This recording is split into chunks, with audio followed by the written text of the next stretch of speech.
Vamos a estudiar la palabra del Señor. Quiero que vaya al libro de Joel, capítulo 1, verso 9. Todos estos días he estado enseñando sobre que el Señor ha prohibido a su pueblo hacer como hacen las otras naciones. Por eso es que nosotros no celebramos ni el Halloween, no celebramos cosas de ese tipo, ni invocamos muertos, porque se nos tiene prohibido de parte de Dios.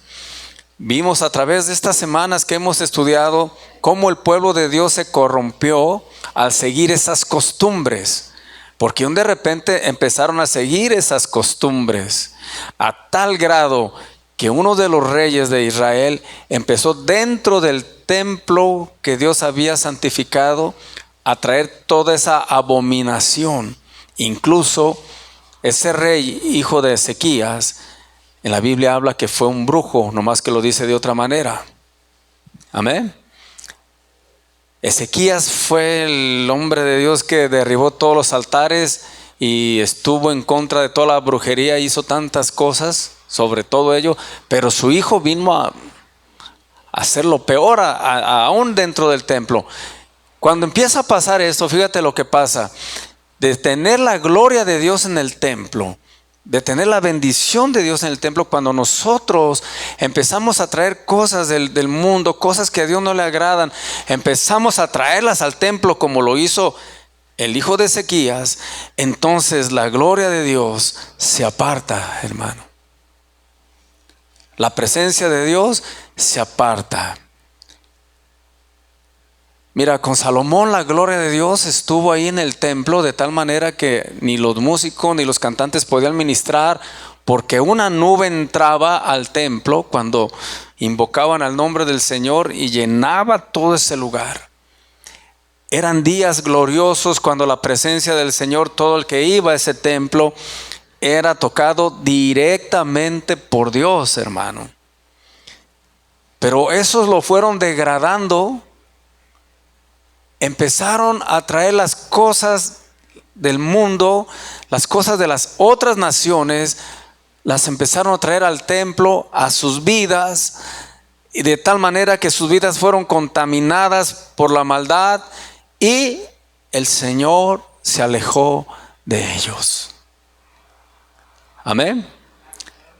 Y es cuando empieza una total maldición sobre toda esa nación. Porque cuando Dios se aleja de alguien, hermano, se aleja la bendición y entonces viene la maldición. Amén.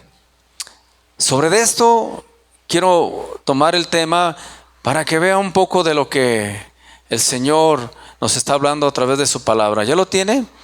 Joel capítulo 1, verso 9 al 10, y leemos en el nombre del Padre, del Hijo y del Espíritu Santo. Desapareció de la casa de Jehová la ofrenda y la libación. Los sacerdotes, ministros de Jehová, están de duelo. El campo está asolado, se enlutó la tierra porque el trigo fue destruido. Se secó el mosto, que es el vino, y se perdió el aceite. Vino hacia el pueblo de Dios maldición, porque desapareció de la casa de Dios la ofrenda.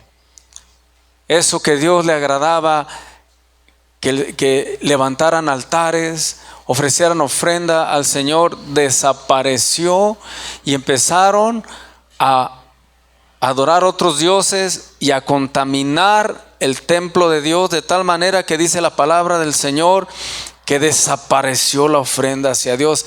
Indudablemente, hermano, cuando ya no hay ofrenda a Dios, cuando ya nuestra vida no es una ofrenda para Dios, el Señor se aparta. ¿Ok? Dice que el campo está asolado, se enlutó la tierra porque el trigo fue destruido. El trigo es semejante, estamos hablando a la palabra, al pan. ¿Sí? Y luego nos habla que se secó el mosto, el vino, el gozo del Espíritu Santo. se secó, ya no hubo gozo y se perdió ¿qué? El aceite. Todo esto está hablando del Espíritu de Dios, está hablando de la palabra de Dios. Todo eso se alejó de la iglesia. Ya no había el pan, ya no había el gozo del Espíritu, ya el Espíritu Santo que representa ese aceite ya no estaba allí. Que es lo mismo que ahorita está sucediendo en tantas y tantas congregaciones. Ya no hay la palabra, ya no hay el alimento adecuado, ya no hay ese gozo del Espíritu, ya no hay ese aceite, ese poder del Espíritu Santo. ¿Por qué? ¿Qué pasó en las congregaciones? Pues metieron al mundo a la iglesia. Empezaron a traer las costumbres, lo que Dios prohibió, no vayas a hacer lo que hacen otras naciones. La iglesia lo empezó a hacer. Empezaron a meter lo que a Dios no le agrada y ahorita no hay ese aceite del Espíritu Santo. La iglesia carece de esa unción, hermano. La iglesia carece de la palabra genuina que Dios quiere. Y ahorita la palabra en todo lugar, en la mayoría de, si no hablan del propósito, no hablan de la prosperidad, hablan de tantas cosas, pero no les hablan lo que deben ya hablarles. Ya no se escuchan predicaciones de la venida de Cristo, muy raro. No, del infierno no se escucha nada que se debería de predicar, porque Jesús lo predicó. Ya no se oyen predicaciones de santidad, de llevarnos a santificarnos. Puro que Dios tiene propósito para ti, Dios te quiere prosperar, Dios te quiere bendecir, Dios te quiere aquello, Dios te quiere el otro, pero jamás hablan de la necesidad que en verdad hay en la gente. ¿Cuál es esa necesidad? Mientras no se predique en contra del pecado, hermano, mientras no se predique de santidad, ya no es una congregación, ya no es una iglesia que está hablando toda la verdad de la palabra. Hablan parte de cosas. Pero hermano, eso de la prosperidad, del propósito, eso es lo segundo. ¿Me entiende? Eso es lo segundo, eso es después. Pero son mensajes tan motivacionales, son mensajes tan bonitos que tú sales con un buen mensaje, pero que jamás te van a llevar a santificar tu vida. Y ese es el gran problema. Amén. Que se ha perdido el trigo, la palabra, el mosto, el vino. No os embriaguéis con vino, en lo cual hay disolución. Antes, ¿qué dice? Ser llenos. Ya nadie está invocando al Espíritu de Dios. Ya no les interesa el mensaje de los dones del Espíritu. Muy, hermano. Ya no se habla del Espíritu Santo como debería de hablarse. Todo eso ha traído esa escasez. Entonces, cuando nosotros como en tu vida espiritual empiezas a contaminar tu vida con cosas del mundo, eso es lo que empieza a suceder. Empieza a secarse lo que tú habías recibido de parte del Señor, lo que tú tenías en tu vida, tal vez un don, un ministerio o esa comunión con Dios tan hermosa que tenías antes. Cuando tú empiezas a traer cosas del mundo a tu corazón, empiezas a sacar eso bueno que estaba en ti. Amén. Empieza a salir eso. Metes de aquello y se va saliendo todo eso de tu vida. Tu vida ya no tiene dirección, ya todo lo ves gris. Ya no disciernes qué es pecado y qué no es pecado, qué es bueno y qué no es bueno, ya no lo disciernes. Ya llega el momento que haces lo malo y ya no sientes que te duele, ya no sientes que hiciste mal, simplemente te justificas, soy humano, y esa es tu justificación de toda la vida. Pero ya no disciernes que has hecho mal delante de Dios, ya ni sientes que hiciste mal. Y cuando llega un corazón a ese grado, hermano, aguas, porque el Espíritu Santo lo primero que hace en el corazón de una vida es redarguirle de pecado. Nosotros como humanos fallamos, sí, pero nos duele, nos redarguye el Señor y luchamos para no volver a fallarle. ¿Sí me entiende? Si de repente ya se acostumbra a vivir una vida mal delante de Dios y el diablo te engaña y te dice, no te preocupes, tú vas bien. Son muy exagerados, son muy religiosos, porque el diablo son bien religiosos ahí. Son muy exagerados. No, tú síguele así como vas. De todos modos eres salvo. Y es la peor mentira que el diablo les inyecta a la iglesia. Y la iglesia le dice, amén. Sí. Porque entiende, mi hermano, así como Dios anhela tu alma, así el diablo también anhela tu alma. ¿Lo sabías? Él te va a hablar con las palabras más suavecitas. No te va a espantar, no te va a asustar, porque tú enseguida te apartas. Él no se presenta como ese diablo para destruir. No. Él se presenta bien suavecito, hablándote cosas, distorsionando la verdad de Dios en tu vida. Te hace ver el pecado como que es así, que no es nada, no pasa nada, no vas a tener consecuencias. Al contrario, lo mismo que le dijo a Eva. Por eso necesitamos, iglesia, ese discernimiento del Señor. Pero necesitamos cuidar nuestra casa, su templo, que es templo del Espíritu Santo, su tabernáculo, su vida, a no meter cosas del mundo, porque cuando empiezas a llenarte de eso, pierdes el discernimiento, pierdes la dirección de Dios. Amén. Y sabrá Dios de ahí en adelante qué más empieza a llegar a tu vida, porque está abierta la puerta y empieza a llegar con maldad y sobre maldad, de tal manera que se contamina, como estamos viendo cómo se contaminó el pueblo de Israel. Cuando ya llega a ese extremo, entonces ¿sabe qué pasa? Dice la Biblia que Dios es provocado a ira y luego ya viene juicio. Juicio sobre las personas, juicio sobre la nación, empieza el juicio. Y no le estoy hablando de un juicio tan bonito. Empieza Dios, como dice su palabra, a disciplinar a sus hijos. ¿Sí sabía eso? Jamás hablan de la disciplina del Señor. Pura bendición. No les hablen que Dios disciplina. La palabra en el Nuevo Testamento dice que Dios disciplina al que ama, ¿sí o no? Jamás les enseñan de esa disciplina. Siempre les dicen, no, está todo bien. No les hablan de esa disciplina de Dios. Cuando llega ese momento que el Hijo de Dios persiste en no obedecer a Dios, entonces dice la Biblia que Dios disciplina al Hijo porque lo ama. Lo aclara bien. Y como le dije hace rato, la disciplina de Dios no es cualquier cosita, mi hermano. No es cualquier cosa. Ve a Dios cómo disciplinaba allí. No es bajito, hermano. Es más, mire, le voy a enseñar después de eso. ¿Cuántos quieren escuchar un día un tema de la disciplina de Dios? ¿Usted sí quiere escuchar de eso? Porque también se vale, ¿verdad? Está en la Biblia. No vamos a escoger nomás las bonitas. Vamos a ver de qué se trata la disciplina de Dios.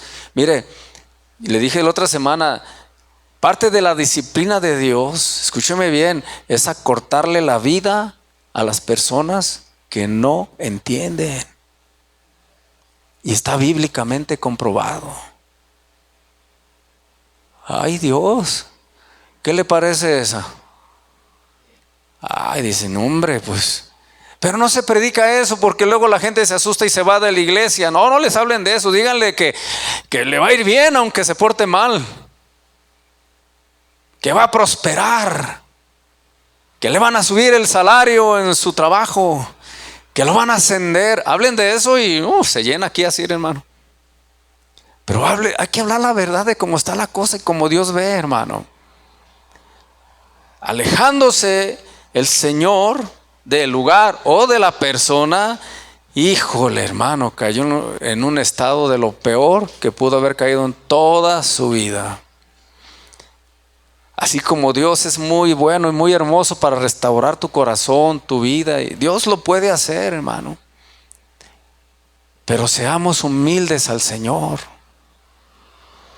Hace rato le dije, no guarde rencor a Dios, que Dios no tiene la culpa de nuestras decisiones. No culpe a Dios, Él no tiene que ver nada en el asunto. Nosotros debemos hacernos responsables de nuestros actos y pedirle perdón a Dios si le hemos ofendido. Hasta ahí va todo bien. Si una persona se arrepiente, si una persona le pide perdón, aún el Señor estuvo a punto de disciplinarle, pero como se corrigió, como se enderezó, el Señor paró la disciplina. Como cuando tú con tu hijo que en estas, si no hace la tarea, a ver, enséñame la tarea, y el niño te enseña la tarea, dice, te salvaste. Ya traía el fajo. Pero como vi que hiciste la tarea, se detuvo la disciplina. Así pasa con nosotros, hermano. La disciplina está a punto de caer sobre mucha gente, sobre todo sobre los hijos de Dios, porque Dios al que ama, disciplina. Y mucha gente no se percibe de ello, que el Señor ya te pasó muchísimas, no 10, 20, ya te pasó como cientos de cosas.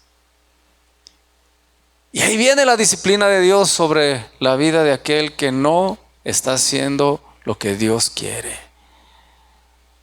¿Y sabes quién puede parar esa disciplina? Tú mismo. Dile que está a tu lado, tú la puedes parar. Porque si te arrepientes y empiezas a caminar en el orden de Dios, así como Dios te iba a disciplinar, ahora al contrario, Dios dice, adelante, estoy contigo. ¿Pero por qué me quieres disciplinar, Dios? Porque te amo. Porque no quiero que se pierda tu alma. Porque quiero que llegues y estar allá conmigo. Y si no te disciplino aquí, te vas a condenar, te vas a ir al infierno. Necesito disciplinarte y no importa que entres con un ojo, con un pie, con un brazo, ¿no dice eso la Biblia? Pero necesito que estés conmigo. Yo no quiero disciplinarte, pero me interesa más tu alma. Entonces nosotros como hijos obedientes, como amamos al Padre, nos vamos a esforzar a hacer bien delante de Dios, hermano. De todos modos, Dios al que ama disciplina y tú eres bien amado. Tú eres bien amado de parte de Dios. Y usted dirá, qué amor, ¿verdad? Qué amor ese que pues es como el padre hacia el hijo. Si usted no disciplinara a sus hijos, ¿qué tal? Si así, híjole, ¿verdad? Si disciplinándolos, ay Dios. Pues así es el Padre con nosotros. ¿Y ama a su hijo o no lo ama a usted? ¿Verdad que si lo disciplina no es porque no lo ame? Es porque lo ama y no quiere que vaya entonces a pasarle algo peor, ¿sí o no? El Padre actúa igual, hermano. Entonces nosotros seamos obedientes delante de nuestro Padre. Él nos ama y lo que menos quiere Él es disciplinarnos. Pero a veces, hermano, pareciera que le pedimos, disciplíname, Señor, disciplíname, Señor. Con tantas ganas le pide que lo discipline Dios, que Dios dice, bueno, no quería, pero me lo estás pidiendo a gritos. Amén. Eso es Dios, hermano. Le estoy hablando del Dios de la Biblia. Mira, mucha gente le dicen que Dios, agarran unas cosas. Yo le estoy hablando del Dios de la Biblia. Amor, sí. Dios fiel, Dios bueno, bondadoso. ¿Cuántos dicen amén? Pero recuerde, Dios es justo y también va a hacer justicia. Diga también amén. Es el mismo Dios. El que te ama tanto como el que disciplina es el mismo Dios. Se fue el aceite, la palabra, la presencia de Dios. Mire, vaya al libro de Lamentaciones, que está allí atrasito de Joel. No lo luego, pero ay, casi. Imagínense, se llama Lamentaciones el libro. Ya usted sáquele conclusiones, el por qué se llama Lamentaciones. Estas Lamentaciones habla de la tristeza de Sión, cautiva. Y Sión, espiritualmente, la Biblia lo comprueba también, que es la iglesia. ¿Sí? Sión es la iglesia. Entonces, cuando vamos al libro de Lamentaciones, capítulo 1, verso 4, ¿cuánto lo tienen? Diga, ¿listos? Son libros que casi no estudiamos y a veces son muy difíciles de encontrar. Pero si ya lo tiene, ya estamos. ¿De acuerdo? Dice, las calzadas de Sión tienen luto, porque no hay quien venga a las fiestas solemnes. Antes eran esas fiestas, ¿recuerda? ¿Cuántos han visto algo de esas fiestas, de los tabernáculos? Eran fiestas solemnes que venía mucha gente, porque venían principalmente a ofrendar a Dios, a darle gracias a Dios. Y se encontraban con Dios. Mucha gente venía y sabía lo que eran esas fiestas. Dice la palabra de Dios que ya no había quien fuera a esas fiestas solemnes. Todas sus puertas están ¿qué? Asoladas, destruidas. Sus sacerdotes gimen, sus vírgenes están afligidas, y ella tiene ¿qué? Amargura. Sión tiene amargura. La iglesia ahorita mismo tiene amargura, hermano. Amargura en sus corazones, amargura en su interior. ¿Por qué? Porque no entienden por qué están pasando por pruebas, que yo ya le dije muchas veces por qué tiene tantas pruebas. No entiende por qué tiene tanto ataque. Muchos han dejado de congregarse, de leer, de estudiar la palabra de Dios, porque hay amargura en su corazón. La amargura es creada ahí dentro por odio, por tristeza, por no sé, de tantas cosas que ha recibido la iglesia, golpes duros de la vida, y agréguele muchas más. Más allá de que sea una acción de gozo, es una acción amargada, con amargura. ¿Me entiende? ¿Por qué está así la iglesia? Porque la prueba la ha llevado a esa situación y no ha enfocado la prueba para crecimiento, hermano. Más allá de agradecer las pruebas, se oponen ante Dios, luchan contra Dios y se amarga su vida. ¿Me entiende? La prueba sí, no es tanto que te lleve a un gozo, pero sí debe de producir a ti esa fortaleza espiritual, ese crecimiento en tu vida espiritual.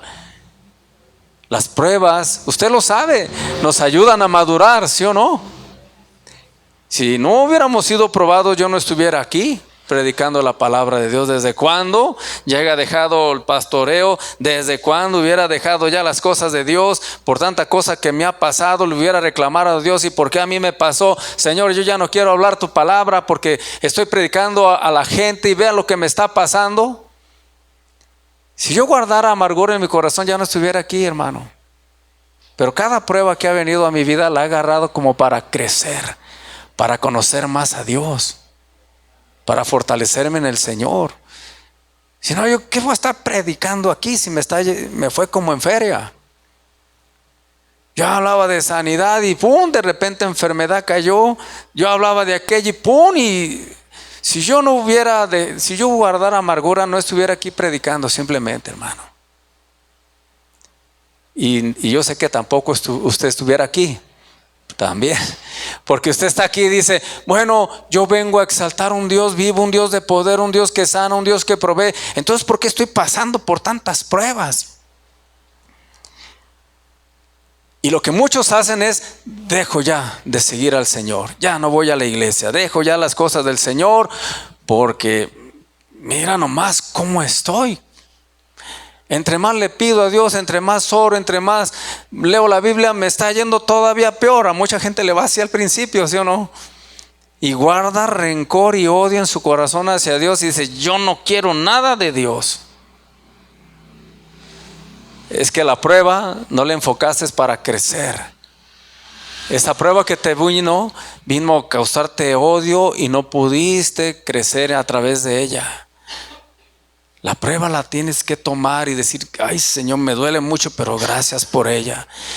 No entiendo por qué estoy pasando esto. Dice la Biblia que algún día tú me vas a decir por qué. Pero por lo pronto quiero serte fiel. Y no quiero renegar de ti. Te pido perdón si en mí hay un pensamiento en mi corazón que ha subido de renegar de ti, Señor. Perdóname, Señor. Y la otra cosa que te pido, Dios, que me ayudes a soportar esta prueba. Que me dé la sabiduría cómo salir de ella. Que me fortalezcas en esta prueba. Eso es lo correcto, hermano, que debemos hacer. No aventar todo y ya no vuelvo a ir. Estoy enojado con todos. Eso le va a causar a usted odio, rencor hacia Dios y hacia todos. Tome la prueba como un paso para crecer. Agradezca por ella y también pídele a Dios que le fortalezca en medio de esa prueba. Porque Él es fiel, ¿sí o no? ¿Usted ha visto cómo Dios ha fortalecido a cada uno de los que estamos aquí en medio de una prueba dura? Y Dios le ha dado fortaleza. Agarró bien la prueba, la agarró para crecer. Así que dígale, Señor, gracias por tu fidelidad. Amén. Entonces, dice que la iglesia llegó a ese momento de tener tanta amargura, hermano, pero porque ellos lo provocaron. No fue Dios. Ellos empezaron a traer las cosas de otras naciones, a poner en sus corazones otro tipo de dioses, a hacer lo que no le agradaba a Dios. ¿Qué dice ahí mismo, ahí en ese mismo capítulo, pero ahora el verso 16? Por esta causa lloro, mis ojos fluyen aguas, porque se alejó de mí el Consolador, que dé reposo a mi alma. ¿Quién es el Consolador? Amén. El Señor, el Espíritu Santo, se alejó de mí. El Consolador que dé reposo a mi alma. El Espíritu de Dios se alejó de mí y era el que me daba paz, hermano. Era el que me daba reposo a mi alma. Dice, por esa causa lloro y mis ojos fluyen agua, porque se ha apartado de mí el Espíritu Santo, el Consolador, el que daba paz a mi alma, el que me fortalecía. Cuando usted persiste en fallarle a Dios, hermano, el Espíritu de Dios se aleja de usted. Entonces su vida, lo primero que va a sentir es no tener paz en su corazón. Porque aún, fíjate bien, aún teniendo problemas y grandes problemas, cuando estás con Dios, esa paz te da tranquilidad. Y usted dice, ay, mira, en plena tormenta, en pleno problemón traigo y siento paz. ¿Cuánto les ha pasado?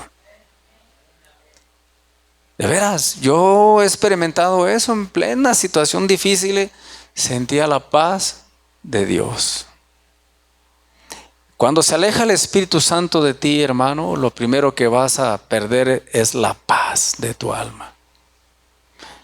Y cuando una persona pierde la paz, hermano, sin la paz no puede disfrutar nada en su vida. No disfruta ni a sus hijos, ni a su esposo, ni a sus hijos. No disfruta nada, ni la comida, nada disfruta, ni las vacaciones, porque no tiene paz. Esas son las consecuencias de alejar al Espíritu Santo de nuestras vidas por estar trayendo cosas a nuestras vidas que a Dios no le agradan. Amén. Jeremías, ahí está, creo que atrasito. Atrasito de Lamentaciones está Jeremías y luego va a ir al verso 14, por favor.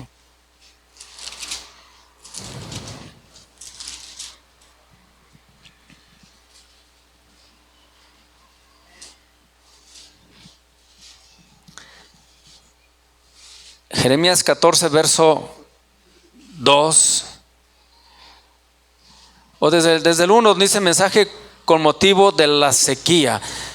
Recuerde que toda esa sequía fue causa de la maldición que Dios dejó que cayera ahí por rebelarse ante Dios. ¿Ok? Dice, palabra de Jehová que vino a Jeremías con motivo de la sequía. Se enlutó Judá, ¿sí? Y sus puertas se despoblaron, igual que lo que leímos hace rato, ¿sí o no? Se sentaron tristes en tierra y subió el clamor de Jerusalén. Los nobles enviaron sus criados al agua y vinieron a las lagunas y no hallaron agua. Volvieron con sus vasijas vacías. Se avergonzaron, se confundieron y cubrieron sus cabezas. Porque se resquebrajó la tierra por no haber llovido en el país. Están confusos los labradores. Cubrieron sus cabezas. Llegó una sequía tremenda, hermano. Esa sequía también nos habla la palabra de Dios que puede llegar al ser humano, a la persona. Esa sequía viene a llegar a tu vida, que en verdad esa sequía representa maldición. ¿De acuerdo? Ya no hay vida, ya no hay nada que te motive, ya no hay gozo, pura tristeza, y eso te va llevando a esa sequía espiritual. Se enlutó Judá. Y Judá, hermano, representa alabanza, ¿sabía? Judá representa el pueblo de alabanza. Se enlutó. Ya ni alabanza, ya ni cantos. ¿Y qué está pasando ahorita también? Ya los cantos que hoy se cantan son más cantos que ya no sabes si son para Dios o para la mujer o para no sé qué. Son cantos muy raros que no honran y santifican a Dios. O sea, todo esto hoy que estamos viviendo, que estamos viendo, hermano, todo lo que estamos leyendo es una representación de lo que hoy vive el pueblo de Dios por el pecado. Y no solamente con Jeremías, sino vas leyendo atrás los libros y te vas dando cuenta por qué era que el Señor los mandaba a cautiverio. En esta ocasión, Nabucodonosor fue el que esclavizó a Israel. A ver, los que vienen a la dominical, ¿por cuántos años? 70, ya ven los que se vienen a la dominical. 70 años, a ver. Fue esclavizado. ¿Por qué? ¿Nomás por nomás? ¿O qué? ¿Nomás que el Señor se le ocurrió? Ponga a los cautivos. No, ya habían pecado muy fuerte contra Dios, hermano. Y Jeremías, que era el profeta, le dijo, ahora sí agárrate porque viene alguien que... Y ahí está. Esclavizados por 70 años. En Isaías, vaya Isaías, por favor. Isaías 24, verso 11.